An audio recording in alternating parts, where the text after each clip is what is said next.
नमस्कार, आप देख रहे हैं जी संगम और मैं हूं अजीत। 36 साल हो गए जब एक ऐसी बीमारी ने दस्तक दी थी कि आज तक उसकी चपेट में नन्हे मासूम आ ही रहे हैं। पूर्वांचल में इस बीमारी के नाम से ही मां बाप सिहर उठते हैं, क्योंकि इस बीमारी की चपेट में हर साल सैकड़ों बच्चों की मौत हो जाती है और कई बच्चे विकलांग भी हो जाते हैं। हम बात करें दिमागी बुखार यानी इंसेफ्लाइटिस की। यह खास तौर पर बरसाती बीमारी है, लेकिन इस बार मानसून से पहले ही इस बीमारी की चपेट में आने से 50 से ज्यादा मौतें हो चुकी हैं। मानसून आने को है और ये बीमारी और विकराल रूप लेगी, इस तरह की आशंका है। ऐसे में बड़ा सवाल यह है कि हर बार नए अभियान शुरू किए जाते हैं, टीकाकरण कार्यक्रम चलाए जाते हैं, करोड़ों रुपए खर्च होते हैं, लेकिन इन सब के बावजूद इस बीमारी से निजात आखिर क्यों नहीं मिल पाती। पूर्वांचल की यह पुकार है कि इंसेफ्लाइटिस नाम के यमराज से उनके इलाके को जल्द मुक्ति मिले।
तो आपने देखा इंडिया की आवाज में आज हम बात कर रहे हैं पूर्वांचल की। सुनो, इंसेफ्लाइटिस की बात कर रहे हैं। इंसेफ्लाइटिस इस बीमारी का आतंक पूर्वांचल में देखने को मिलता है। हर बार गोरखपुर और कुशीनगर में इस बीमारी का असर सबसे ज्यादा भयानक होता है, लेकिन इस बार देवरिया में इंसेफ्लाइटिस के ज्यादा मामले सामने आए हैं।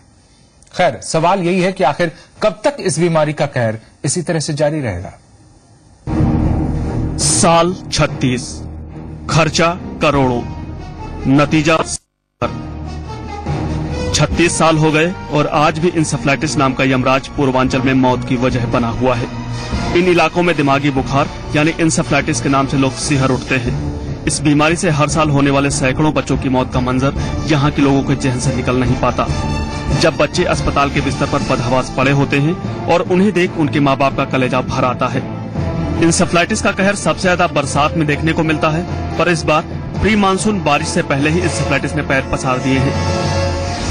इस साल अब तक 172 मरीज गोरखपुर के बीआरडी और अन्य अस्पतालों में भर्ती हो चुके हैं, जिनमें से 57 मरीजों की मौत हो चुकी है।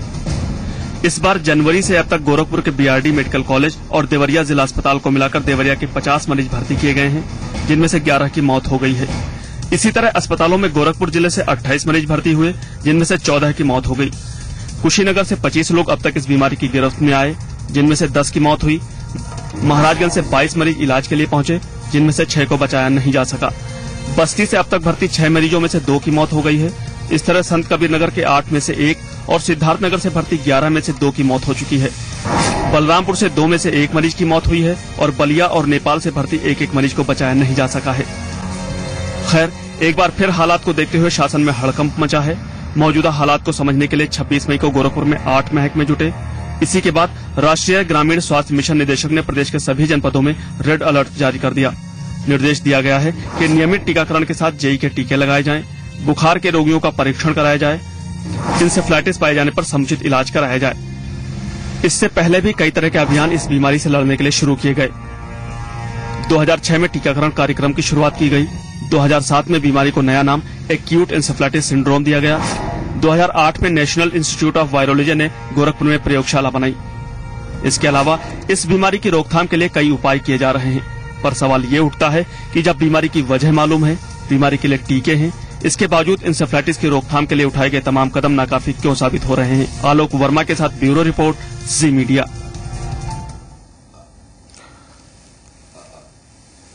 तो इंडिया की आवाज में आज हम बात कर रहे हैं इंसेफ्लाइटिस की, पूर्वांचल के इस कहर की। इस पर आप हमारे साथ जुड़ सकते हैं, अपनी बात हम तक पहुंचा सकते हैं, तमाम दर्शकों के बीच इसे बांट सकते हैं, सबसे शेयर कर सकते हैं। उठाइए फोन और कॉल कीजिए इन नंबरों पर, जो नंबर हम दिखा रहे हैं आपके टीवी स्क्रीन पर फ्लैश होगा। ये नंबर 1800-180-1525 ये टोल फ्री नंबर है, जबकि ऊपर वाला नंबर जो आप देख रहे हैं 0120-2511-063 ये 2 नंबर्स हैं जिन पर कॉल कर आप जुड़ सकते हैं, इंडिया की आवाज बन सकते हैं।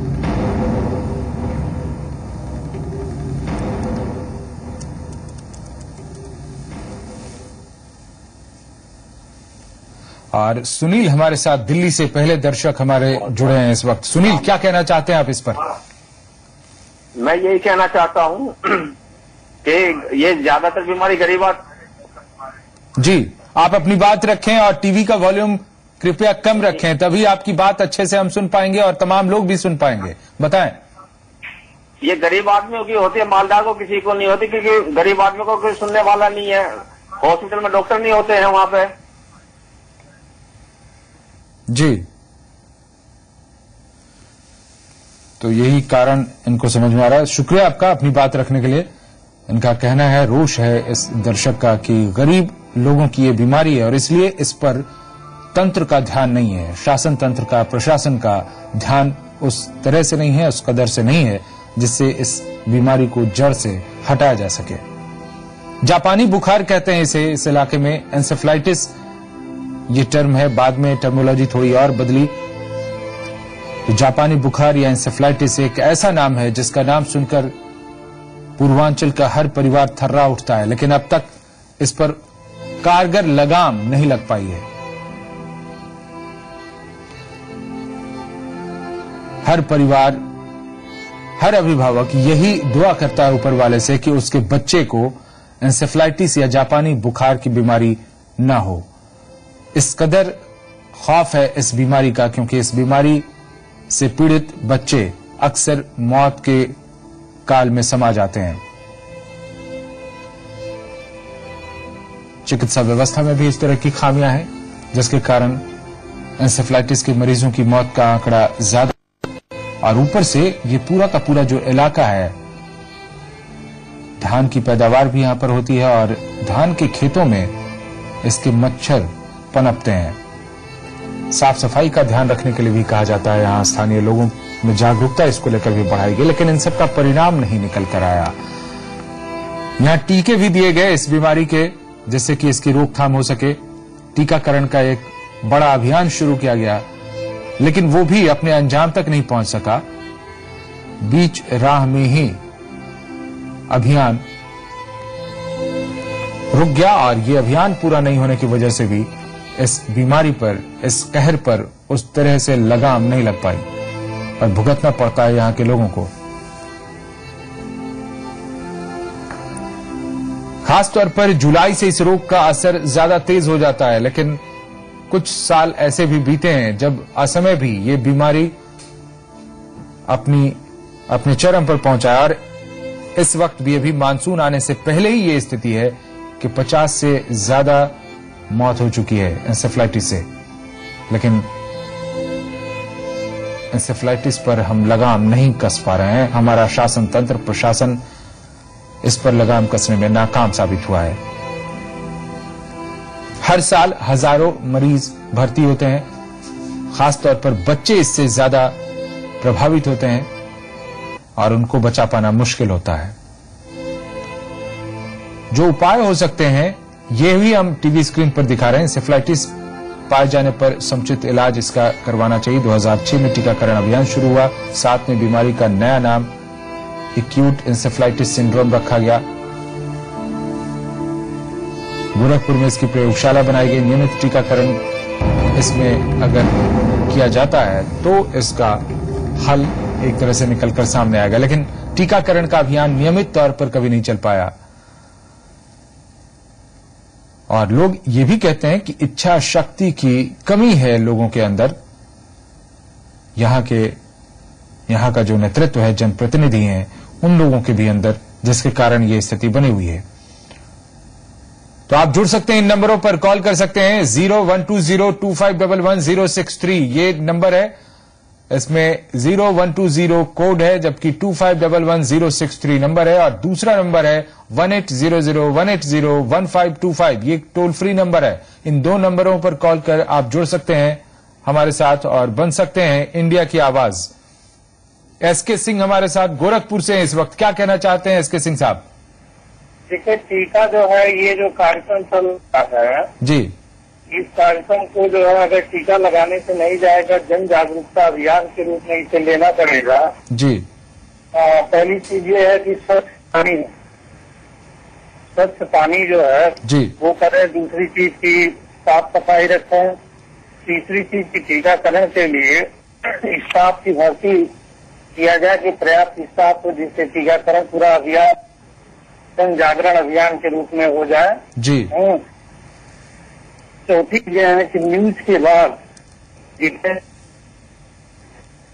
शुक्रिया आपका एसके सिंह साहब। तो ये कहना है दर्शक का कि टीकाकरण का अभियान पूरे तरीके से चलाया जाना चाहिए। विवेक सिंह लखनऊ से हमारे साथ हैं एक दर्शक, क्या कहना चाहते हैं विवेक? मैं कहना चाहता हूँ कि ये 36 साल से जी इंसेफ्लाइटिस से इतनी मौत हो रही है, और अगर सरकार बिल्कुल इस पर ध्यान नहीं दे रही है। वहीं दूसरी तरफ अगर देखा जाए तो अगर किसी अमीर आदमी की रोड एक्सीडेंट में, उल्टी की दुर्घटना में एक की डेथ हो जाती है तो बिल्कुल मीडिया पर वो छाया रहता है, तो सरकार बहुत ध्यान देती है उस पर। सरकार ने इसके लिए क्या रणनीतियां बनाई हैं जी, इसके बारे में खुलासा होना बहुत जरूरी है। जी शुक्रिया अपनी बात रखने के लिए। तो इंडिया की आवाज में आज आप देख रहे हैं इंसेफ्लाइटिस पर हम कर रहे हैं चर्चा। आप भी शामिल हो सकते हैं हमारे साथ इस कार्यक्रम में अपनी बात रखकर कि आखिर इंसेफ्लाइटिस पर काबू अब तक क्यों नहीं पाया जा सका। क्या यहाँ के जनप्रतिनिधियों की इच्छा शक्ति की कमी है? क्या प्रशासन की हिला हवाली है? क्या यहाँ के लोगों में जागरूकता का अभाव है? क्या कारण है कि ये बीमारी लगातार यहाँ के लोगों को, यहाँ के बच्चों को काल का ग्रास बना रही है? आप इन नंबरों पर कॉल कर सकते हैं। 0120 ये कोड है, 25111063 ये नंबर है, जबकि दूसरा नंबर टोल फ्री है 1800180155 इन नंबरों पर कॉल कर आप रख सकते हैं अपनी बात, जुड़ सकते हैं हमारे चैनल के साथ और बन सकते हैं इंडिया की आवाज। तो हम दिखा रहे हैं कि क्या फिर छाएगा मातम, क्या फिर रोने की आवाजें गूंजेंगी, क्या फिर पथराएंगी मां की आंखें, अपने बच्चों की खातिर क्या फिर मां रोती जाएगी? एक बार फिर फेल होंगे हम, एक बार फिर जीतेगी बीमारी? ये तमाम सवाल हैं इससे जुड़े हुए। इंद्रजीत दिल्ली से एक दर्शक हमारे साथ, क्या कहना है इंद्रजीत? बीमारी जो है 36 साल से अभी तक इसके ऊपर कुछ भी नहीं करा और अरबों रुपया खर्च हो गया जी। गवर्नमेंट या तो सो रही है, एक आदमी के पीछे पूरा महाराष्ट्र रो रहा है, मगर यहाँ ये पूर्वांचल में पूरा पूर्वांचल रो रहा है जी इस बीमारी से। माँ बाप एक औलाद के लिए कितना दर्द सहते हैं जी, इसको कोई नहीं देखता जी। शुक्रिया अपनी गरीब बात रखने आदमी के लिए। कोई जी जी। तो बहुत दुख है, रोष है लोगों में इस बात को लेकर के इंसेफ्लाइटिस को बड़ा मुद्दा क्यों नहीं बनाया जाता। पप्पू हमारे साथ हैं पटना से, हमारे एक दर्शक, क्या कहना चाहते हैं पप्पू आप? कहना चाह रहे हैं कि इसके लिए तो भाई गार्जियन को अपने जी समय से टीका वगैरह दिलाना पड़ेगा, स्वच्छ ध्यान देना पड़ेगा जी। ऐसे तो नहीं होगा, और उसके बारे में जानकारी उनको अपने आप भी इधर उधर पूछना पड़ेगा कि हाँ ऐसा क्यों हो रहा है। हम पटना बाजार समिति से बोल रहे हैं जी जी। और इसके बारे में तो यही कहेंगे, बहुत दुख हुआ सुनकर कि भाई जी लगातार पूर्वांचल के लोगों को ये कष्ट झेलना पड़ता है। हर चीज जी राजनीतिक पर छोड़ देना और उसमें अच्छी बात नहीं ना, उनको तो अपने आप में खबर लेना पड़ेगा जी। कि किस तरह का एक तो अभियान का टीका चलाया जा रहा है। इसके लिए तो उनको अपने खुद से सवाल करना पड़ेगा कि हम बच्चों को किस तरह से देखभाल करें। जी बहुत बहुत धन्यवाद आपका हमारे साथ जुड़ने के लिए, अपनी बात रखने के लिए। पटना से हमारे एक दर्शक जो कह रहे हैं कि राजनेताओं को भी इस ओर ध्यान देना चाहिए और जो जनता से जुड़ी हुई ये बड़ी समस्या है इसको उसी तरीके से हल करने की दिशा में काम करना चाहिए जो अब तक नहीं किया गया है। प्रयास कहीं न कहीं आधे अधूरे मन से किए गए, आधे अधूरे प्रयास किए गए और इसीलिए सफलता नहीं मिली। कई दर्शकों का ये कहना है। आप भी शामिल हो सकते हैं और अपनी बातें रख सकते हैं कि क्या एक बार फिर फेल होंगे हम, क्योंकि अब मौसम आ रहा है मानसून, जिसमें ज्यादा बच्चे इस बीमारी की चपेट में आते हैं और मौत का आंकड़ा भी लगातार बढ़ता जाता है जब मानसून के बाद की स्थिति होती है उसमें। हालांकि इस बार मानसून से पहले ही 50 बच्चों की मौत हो चुकी है इस बीमारी से, लेकिन ये बड़ा मुद्दा नहीं बनता। हम अपने चैनल पर लगातार एंसेफ्लाइटिस को लेकर, जापानी बुखार को लेकर, पूर्वांचल के इस कहर को लेकर मुद्दा उठाते हैं। आप शामिल हो सकते हैं हमारे साथ। अनिल इस वक्त हैं बरेली से। क्या कहना चाहते हैं अनिल आप? सर, आपके यहाँ जो भी बच्चे बीमार हो रहे हैं जी, जो बीमारी हो रही है बार बार, आज तक फिर भी कोई सरकार का योजना नहीं है। जी शुक्रिया। आपकी आवाज बहुत स्पष्ट, आपकी आवाज नहीं आ पा रही है, लेकिन आपने जो कहा, हाँ, आप हमारे साथ मनोज हैं गोरखपुर से, अगले दर्शक। जी मनोज, बताएं क्या कहना चाहते हैं? सर, मैं कहना चाहता हूं कि ये इंसेफ्लाइटिस जो एक चुनावी मुद्दा होता है जी, और चुनाव खत्म होने बाद इसको ठंडे बस्ते में डाल दिया जाता है जी। तो जैसा मोदी ने कहा कि अच्छे दिन आने वाले हैं, तो क्या ये संभव है कि हमारे गोरखपुर शहर में जो बच्चे मर रहे हैं, क्या ये संभव है कि इस बीमारी पे लगाई जा सकती है? जी शुक्रिया आपका अपनी बात रखने के लिए। गोरखपुर से एक दर्शक ये आवाज उठा रहे हैं कि क्या अच्छे दिन पूर्वांचल के भी आएंगे, और अच्छे दिन तभी आएंगे जब यहाँ के कहर पर पूरी तरह से विजय पा लिया जाएगा, यानी एंसेफ्लाइटिस को जड़ से ही खत्म कर दिया जाएगा, ताकि सुकून मिल सके यहाँ के लोगों को और बच्चों की जान बच सके। इंडिया की आवाज में फिलहाल इतना ही। आप देखते रहिए जी संगम।